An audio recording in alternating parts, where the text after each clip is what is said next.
Ladies and gentlemen, it's season 4 of the greatest show on earth. Evan's got the ramen ready, and we got a lot to I talk did. about. As always, I'm your co-host, Caleb Griffin, I'm your other co-host, Evan Lytle. and it's time for Two Nerds on a Boat that we do not own. Cue the theme song. Two nerds on a boat, two nerds on a boat, two nerds on a boat that we don't own. Two nerds on a boat, two nerds on a boat, two nerds on a boat that we don't own. It's Caleb and Evan and Caleb. We're on a boat and we don't own it. Two nerds on a boat, two nerds on a boat, two nerds on a boat that we don't own. I love that theme song. It's such a good theme song, man. You know, Like, word is, wow. the two hosts of this show wrote it themselves. That's what I've Yeah, heard. dude. I've heard that too. That's a crazy rumor though. Like, I don't Yeah. know if the two hosts are that capable of writing such a banger. First things first, Quantumania released last Friday, and we have all seen it since then. The Peach Crisp review is still being edited as we speak. Let's go ahead and do the Two Nerds on a Boat review. Evan, describe Okay, the movie for me. is this spoiler free or is this We like can spoiler? spoil it. Like, do I need to be aware of what I? Okay. You can spoil I it. mean, I'll put disclaimer spoilers. yeah, just for starting out, without details, I thought it was a pretty good movie. Not the best. It was kind of dumb. Like they kind of went out there with it.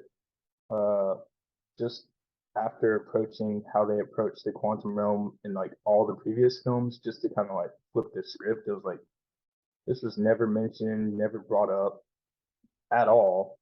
Uh, but here it is now. So that was new. Uh, I mean, the character development was pretty good. Uh, I didn't hate it, but I didn't love it. But I feel like I liked it more than Ant-Man and the Wasp, just a little bit. Just Really? the Scott's development as like a father, like because Ant-Man and the Wasp was kind of like, here's a girl that's just mad, so she's gonna steal technology. Kang was a much better villain. Kang is the redeeming factor of this movie. I Jonathan agree. Majors, he Yeah. absolutely killed it. But then they got rid of him. Like in his showcase movie, just like Gore, like it's like here's this all powerful, almost sympathetic, like you almost sympathize with him, like, oh, he has a reason to be a villain.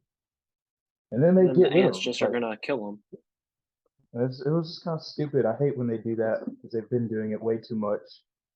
I feel like if they had ended it with Ant-Man trapped in the quantum realm, I'd have liked it way more because like that's like the Infinity War factor almost. Like that's what I call it. If you end a movie without the hero winning or necessarily losing, then it's like, how do you approach after that? And so they didn't have the Infinity Right. War factor, but they could have, and if they did, it'd have been higher on a scale.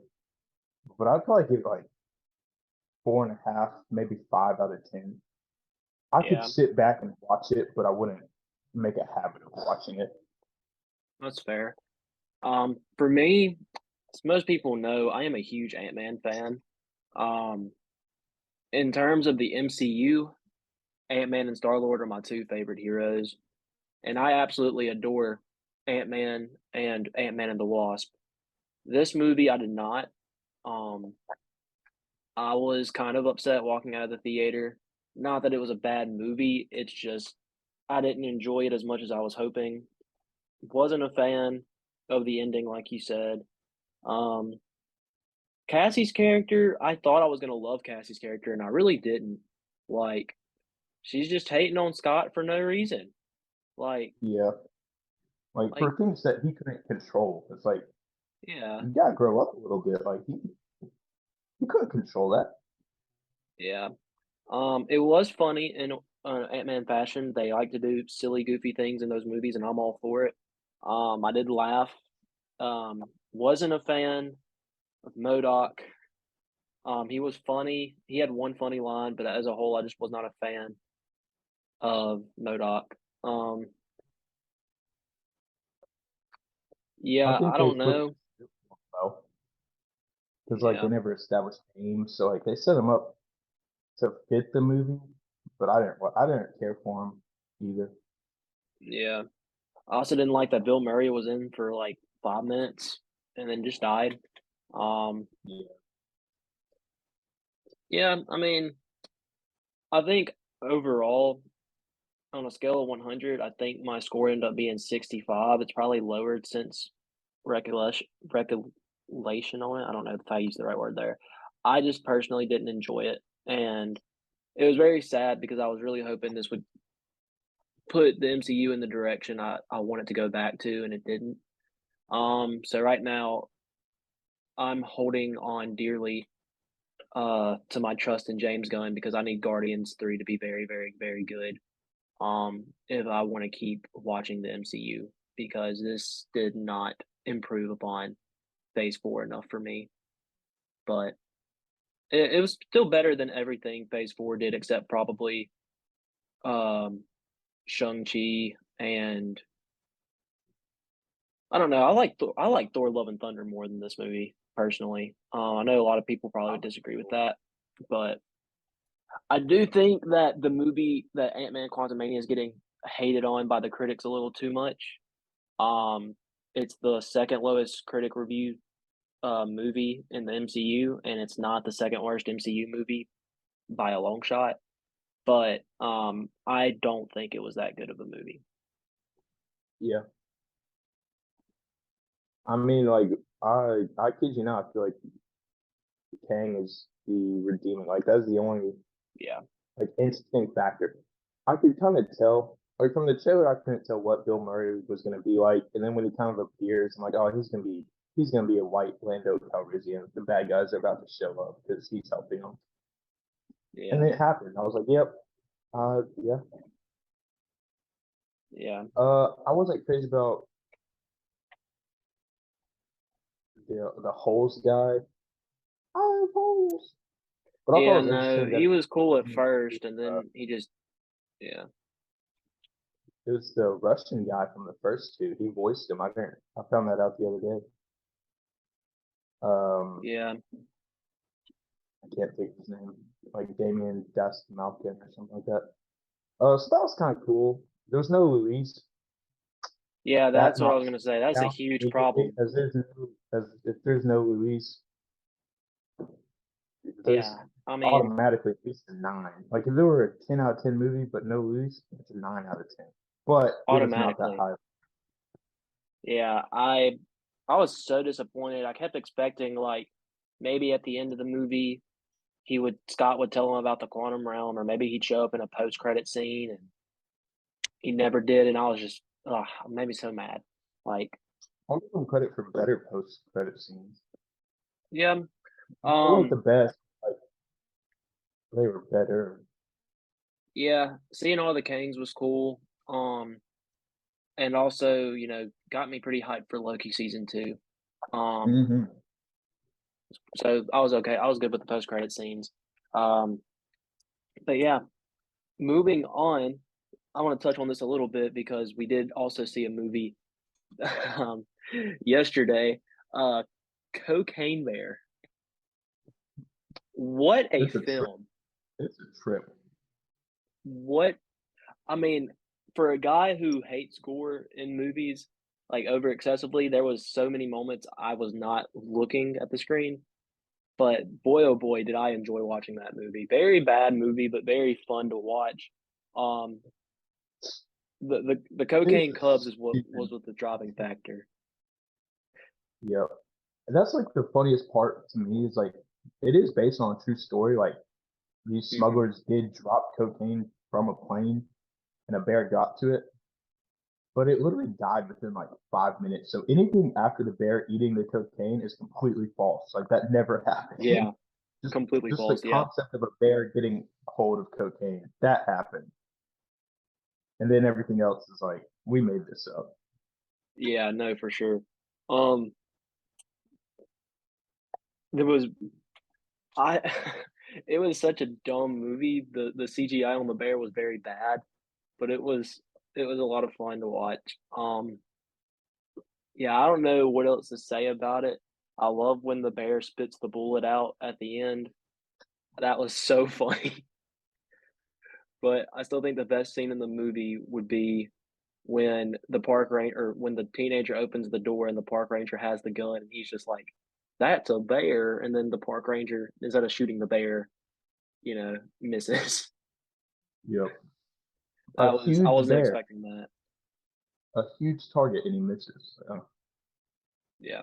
Um, so yeah, fun movie to watch. Moving on from Cocaine Bear though. Mandalorian season 3 releases next week. Been waiting a long yeah, time for this one. Uh, was it Friday or is it Thursday? Wednesday. next Wednesday. Back Wednesday. on the Wednesday schedule. Yeah. Um, with how good Andor is, or was, I mean, and how good The Mandalorian was in Boba Fett, my expectations for this show are extremely high.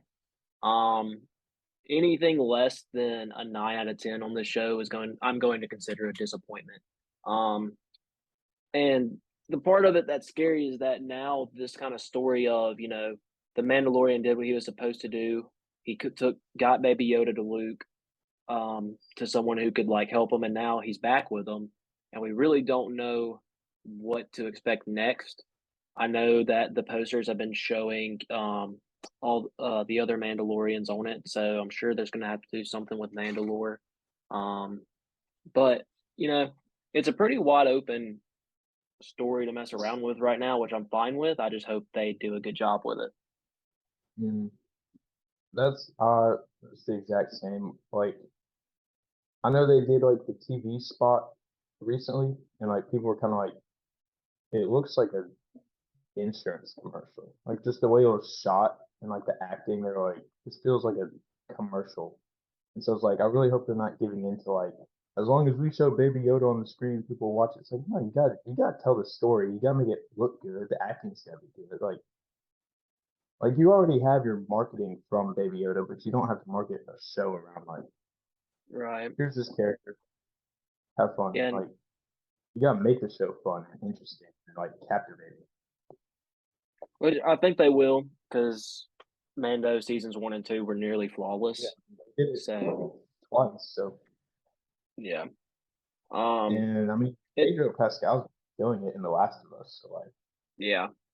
I think I saw a report somewhere that he has not been in anything that's lower than an 85 on Rotten Tomatoes, which is yeah, absurd if I yeah. read that right.